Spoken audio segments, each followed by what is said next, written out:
এইখানে ঢাকা কলেজ এবং সিটি কলেজের মধ্যে যে বিষয়টা আপনারা দেখেছেন, এখানে ধাওয়া পাল্টা দেওয়া হয়েছে। মাঝখানে পুলিশ অবস্থান নেওয়ার কারণে এখন দুই পক্ষ এখন দুই পাশে, মানে ঢাকা কলেজের দিকে ঢাকা কলেজের যারা স্টুডেন্ট ছিল তারা ওইদিকে ওই পাশে অবস্থান করতেছে, এদিকে সিটি কলেজের স্টুডেন্ট যারা তারা সিটি কলেজের দিকে অবস্থান নিচ্ছে।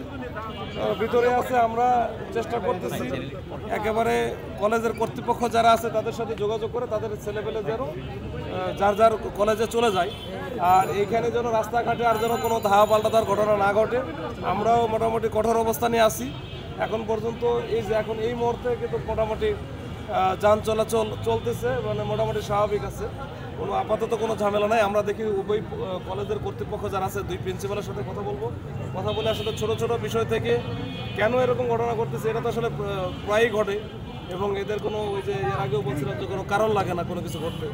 এখন এইটা কিভাবে সমাধান করা যায়, আগে আমরা সবাইকে নিয়ে বসেছিলাম, এখন আবারও প্রয়োজন হলে আবারও বসতে হবে, বসে এটার আসলে ভিতরে মানে একেবারে এই গোড়ায় একটু হাত দিতে হবে, দেখে আমরা একটু কাজ করি। এখন এটা মাঝে মাঝে হচ্ছে, এটা সাধারণ মানুষের ভোগান্তির শিকার হচ্ছে। ইভেন এরা যখন মুখোমুখি হয়, এই মুখোমুখি হলে এটা যে কোনো ধরনের অঘটন ঘটে যেতে পারে।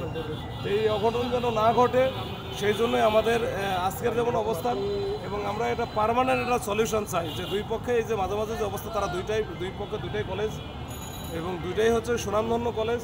এই কলেজের স্টুডেন্টরা যেন নিজেদের মধ্যে মারামারি বা কোনো একটা ঘটনায় বড় ধরনের অঘটন যেন না হয়, এই ব্যবস্থাটা আমরা চেষ্টা করতেছি, আমরা নেব। কেন হয়েছিল, আজকে কেন হয়েছে?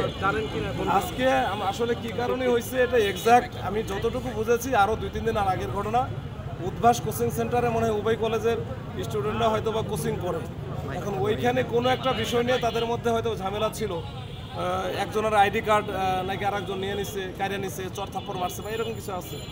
তো এটা আসলে যারা ওইখানে ছিল এরা ছাড়া আসলে আমরা বলতে পারবো না, ওদের কাছ থেকেই শুনতে হবে যে এইরকম একটা ঘটনা থেকে কিন্তু তারা যে গতকাল না পরশু দিন মনে একটু ছিল, উত্তেজনা ছিল। তা আমরা মনে করছিলাম ওইখানে শেষ, কিন্তু আজকে থেকে নতুন করে আবার শুরু হয়েছে। কেউ আহত হয়েছে? এখন আমরা শুনেছি যে আহত হয়েছে। এখন যারা আহত হয়েছে তারা হসপিটালে আছে। এখন ওটা পরবর্তীতে আমরা দেখবো যে আসলে ওইখানে কি অবস্থা আছে তাদের। এখনো খুব বেশি গুরুতর না, মোটামুটি হাসপাতালে আছে। আহত কতজন আসলে এই মুহূর্তে সংখ্যা আমি জানি না। এই মুহূর্তে সংখ্যা আমি